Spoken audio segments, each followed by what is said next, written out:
Right, we're down at Time Lock Racing today, and we're just going to look at this Model A. It's running a Blueprint 383 stroker engine, and we've run it this season. It had previously had a 5.7 in it, stock Chevy motor, but basically we wanted to go a bit quicker. We're currently running 10.4s. There's nothing changed on the motor. It's come direct from the States. It's been shipped in from Blueprint via Summit Racing, and we raced it this season very successfully.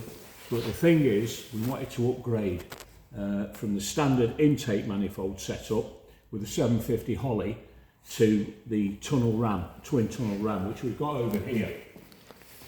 So we basically wanted to put this tunnel ram onto this motor. Not a problem, you might say.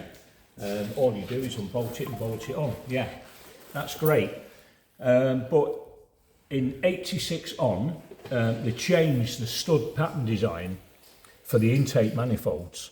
And basically, what you've got here on the new intake manifold from 86 on, the bolts go vertically down into the head. And there are 2, 4, 6, 8 of them. So there's 8 bolts hold the manifold on. Previously, up to 86, the bolt holes that held the intake manifolds on went in diagonally into the head. So 2, 4, 6, 8, 10, 12. And my big question was, if we were to remove the intake manifold from the new 86 on engines, would the old manifold fit? I.e., are the heads cross-drilled from the factory? If not, I was going to have to look at maybe cross-drilling them myself.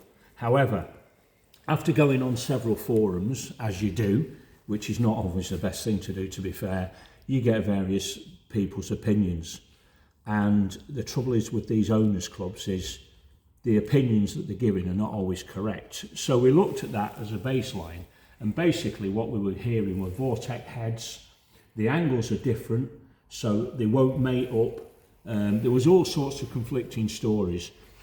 I had a feeling that these heads from 86 on, the new Vortex style head, would be cross-drilled from the previous engines up to 86, but I had no way of verifying that, only other than taking off the intake manifold and looking for myself. However, we did get in touch with Summit Racing, and they did confirm by email that they were cross-drilled, but you still kind of have your doubts. Anyway, a mate of mine went to the States last year, and he spoke to a guy at Summit Racing who was running the same setup that we wanted to do, i.e. the later 86 engines onwards with the 383 stroker in,